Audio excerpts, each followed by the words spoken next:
Assalamualaikum warahmatullahi wabarakatuh. Saya Ayu Nuraini dari kelompok 6 akan menjelaskan tentang pengantar kepailitan. Kepailitan adalah sita umum atas seluruh kekayaan debitur untuk kepentingan semua krediturnya. Kepailitan merupakan suatu proses hukum di mana seluruh harta kekayaan debitur atau pihak yang berhutang dianggap disita oleh hukum. Diatur dalam Undang-Undang Nomor 37 Tahun 2004 tentang Kepailitan dan PKPU, yaitu semua aturan mengenai kepailitan dan penundaan kewajiban pembayaran utang atau PKPU mengacu pada Undang-Undang Nomor 37 Tahun 2004. Undang-undang ini mengatur mulai dari syarat penunjukan pemohonan kepailitan, proses pemeriksaan, penunjukan kurator, pembagian aset, hingga pemberesan kepailitan dan rehabilitas. Debitur yang memiliki minimal 2 kreditor dan tidak membayar setidaknya 1 hutang yang sudah jatuh tempo dapat dinyatakan pailit dengan putusan pengadilan. Ini adalah syarat utama agar seseorang bisa dinyatakan pailit, yaitu debitur memiliki lebih dari 1 kreditor atau tidak bisa jika hanya 1. Debitur gagal membayar setidaknya 1 hutang yang telah jatuh tempo atau saatnya dibayar, dapat ditagih atau hutang yang sah dan terbukti. Jika syarat ini terpenuhi, maka berdasarkan permohonan, baik oleh kreditur, debitur sendiri atau jaksa, pengadilan niaga dapat menjatuhkan pailit. Selanjutnya, tujuan utama kepailitan. Yang pertama, membagi kekayaan debitur secara adil kepada para kreditur. Yang kedua, menghindari eksekusi terpisah yang bisa merugikan kreditur lain. Yang ketiga, menjamin tidak ada kreditur yang diutamakan secara tidak sah. Selanjutnya, fungsi lembaga kepailitan. Memberi jaminan kepada kreditur bahwa debitur bertanggung jawab. Yang kedua, melindungi debitur dari penagihan massal yang tidak terkoordinasi. Sekian penjelasan dari saya, terima kasih. Jonathan Aristo, NPM 22110060.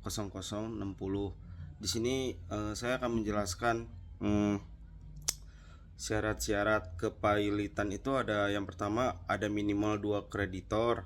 Lalu yang kedua itu ada utang yang dapat dinyatakan dalam jumlah uang.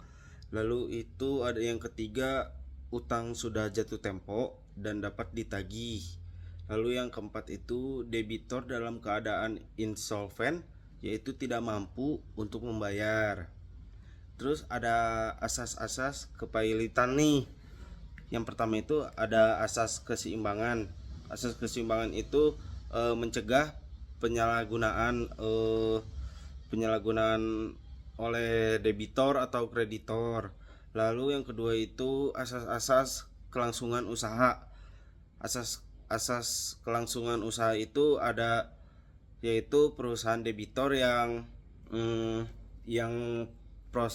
prospektif dapat tetap berjalan. Lalu yang ketiga itu ada asas keadilan. Yang ketiga itu ada asas keadilan, perlakuan adil pada semua kreditor. Lalu ada asas integrasi. Asas integrasi itu kesatuan hukum material dan formil. Lalu ada lagi nih pihak yang bisa mengajukan permohonan pailit itu. Yang pertama ada debitor sendiri, yang kedua kreditor, yang ketiga itu jaksa untuk kepentingan umum. Lalu yang keempat itu ada Bank Indonesia. Bank Indonesia jika tidak debitor adalah bank. Lalu ada OJK. OJK itu untuk perusahaan efek asuransi dan lain-lain, pokoknya ada di OJK. Lalu ada yang ada Menteri Keuangan, yaitu untuk BUMN tentunya ya. Oke, sekian dari saya. Terima kasih. Proses permohonan dan akibat hukum kepailitan. Proses permohonan pailit. Yang pertama, ada permohonan dicatat di pengadilan niaga. Yang kedua, ketua pengadilan menunjuk majelis hakim sidang pertama dalam 20 hari. Lalu yang terakhir, putusan paling lambat 60 hari sejak didaftarkan. Lalu ada time frame PKPU penundaan kewajiban pembayaran utang, yaitu putusan PKPU maksimal 20 hari sejak didaftarkan. Proses PKPU maksimal 270 hari dan bisa berakhir dengan perdamaian atau pailit. Akibat hukum kepailitan yaitu ada debitur kehilangan hak mengurus harta kekayaan atau diambil alih oleh kurator. Lalu, segala tuntutan hukum terkait harta pailit harus diajukan ke kurator. Kurator bertugas menjual harta pailit dan membayar kreditor sesuai porsi. Akibat hukum dalam PKPU, ada debitur tetap mengurus hartanya bersama pengurus. Lalu gugur semua penyitaan sementara, dan jika perdamaian gagal, PKPU berakhir dan debitur dinyatakan pailit. Sekian penjelasan dari kelompok kami. Penutup dari kami yaitu kepailitan bukan sekedar kebangkrutan tetapi merupakan prosedur hukum untuk melindungi kreditor dan debitor. Terima kasih.